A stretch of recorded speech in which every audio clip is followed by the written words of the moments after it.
कारण करुणा वरुणालय भगवान श्री हरि बांके बिहारी लाल और भगवान नारायण का वांग में विग्रह श्रीमद् भागवत। मिथिलेश जी जल्दी से व्यवस्थाएं एकदम सुचारू रूप से जल्दी से करवा लें जो भी करवाना है, और आशीष जी भी बस जल्दी से जो भी करना है एकदम बिना डिस्टर्ब किए हुए। चलिए कोई बात नहीं।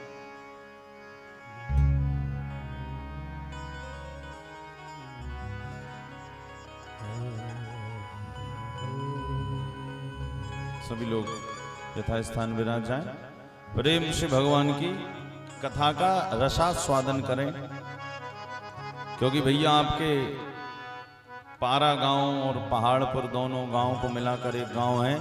तो इस गांव में ये भागवत रूपी गंगा बह रही है, तो इस गंगा में खूब गोते लगाइए, किंतु गोते जरा सावधानी से लगाइए। भाई गंगा जी में यदि असावधानी करोगे तो डूब जाओगे फिर।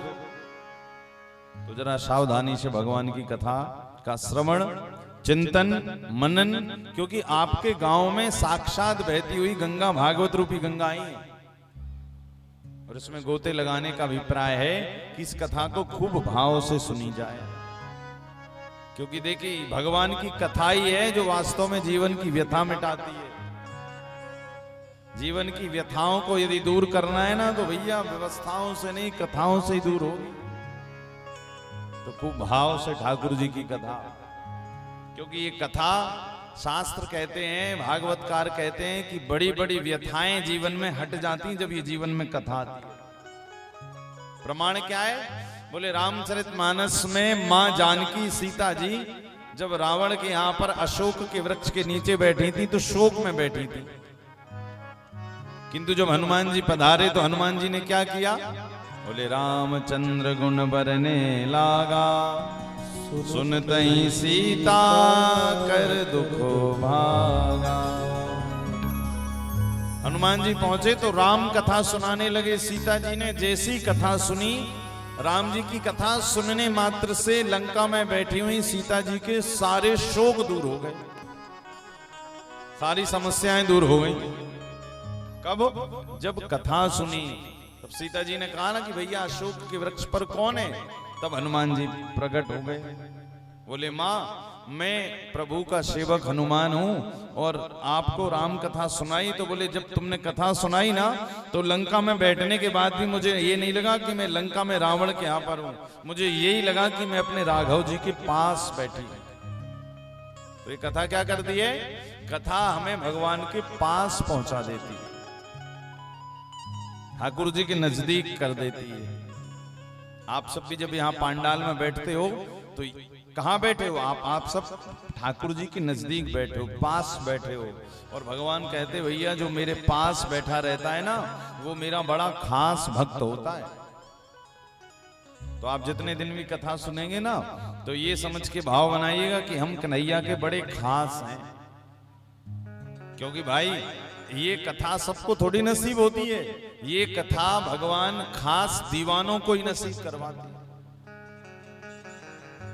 शास्त्र कहते हैं दुनिया में हर काम करना बहुत आसान है, बस कथा सुनना ही सबसे ज्यादा कठिन है।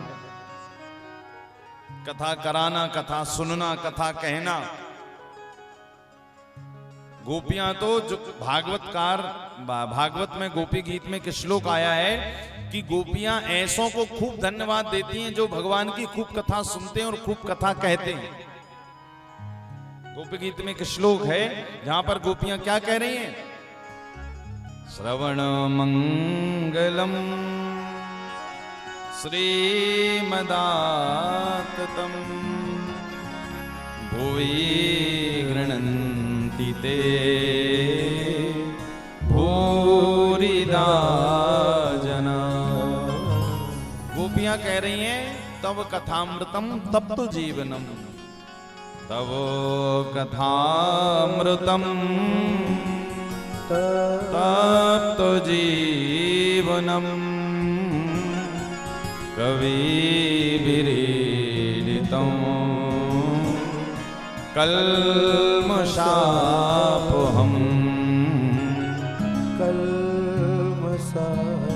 श्रवण मंगलम श्रीमदाततम भुवि गृह्णन्ति ते भूरिदा जना। इस श्लोक में गोपियां कह रही हैं कि जो भगवान की कथा को सुनता है या कथा का आयोजन करवाता है, गोपियां कहती वो हमारी नजरों में सबसे बड़ा दानी है। जैसे आप लोग कथा सुनने के लिए आए ना, तो यूं समझिए कि आप सबकी प्रशंसा गोपियां खूब कर रही हैं इस गोपी गीत में। जो सुनता है या तो कथा का आयोजक बनता है या तो कथा कहता है, यानी वक्ताओं की भी प्रशंसा कर रही हैं गोपियां। भूरी दाजना, बोले सबसे बड़ा दानी वो है जिसने भोजन का दान कर दिया, जल का दान किया, वो बड़ा दानी नहीं है। तो गोपियां कह रही जिन्होंने कथाओं का आयोजन करवाकर कथा रूपी अमृत का दान कर दिया, वो सबसे बड़ा दानी है। तो अभी सबसे बड़े दानी भैया हम और आप हुए। क्यों? आप अपने कर्ण विवरों से गोविंद जी की कथा सुन रहे हैं और हम अपने मुख से ठाकुर जी की कृपा से कथा सुना रहे हैं। रामचरितमानस में भी जब पार्वती जी ने कहा था ना भोले बाबा से कि प्रभु राम कौन है, तो भोले बाबा ने ये नहीं बताया राम कौन है, पहले पार्वती जी की प्रशंसा की। पूछा था ना कि राम कवन प्रभु पूछो तो ये राम कौन है। तो शंकर जी ने ये नहीं कहा कि राम कौन है, उन्हें शंकर जी को तो पता है कि अब कथा सुनानी है, किंतु कथा सुनाने के पहले शंकर जी ने पार्वती जी को धन्यवाद किया। क्यों? बोले देवी धन्य है आप। भाई वक्ताओं का काम कथा कहने का है, अब बढ़िया आयोजक मिल जाएं, श्रोता मिल जाएं तो वक्ता क्या कहते हैं, हाँ भैया आनंद आ गया। क्यों? बहुत बढ़िया श्रोता थे वहां के, खूब आनंद से कथा सुनते थे। तो आप भी खूब आनंद से कथा सुनो। जब हम यहाँ से कथा करके जाएं तो हर एक जगह पर आपके गांव का नाम लें कि भैया पारा पहाड़पुर वाले बड़े भाव से कथा सुनते थे, बड़े ध्यान से, मन से। भाई श्रोताओं की भी कैटेगरी होती ना अलग अलग। मैंने पहले दिन ही बताया अलग अलग श्रोता होते हैं, कोई किसी भाव से आता है, कोई किसी भाव से आता है। विरले ही ऐसे हैं जो ठाकुर जी से प्रेम करने आते हैं। शंकर जी ने भी जब पार्वती मैया ने कहा ना कि राम कौन है, तो ये नहीं बताया राम कौन है, उसके पहले क्या कहा कि धन्य धन्य गिरिराज कुमारी, तुम समान नहीं को उपकारी, पूछे रघुपति कथा प्रसंगा, सकल लोक जग पावनी गंगा। सकल लोक जग पावनी गंगा।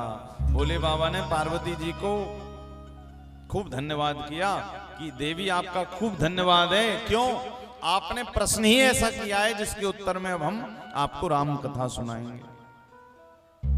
ऐसे इस कथा के जो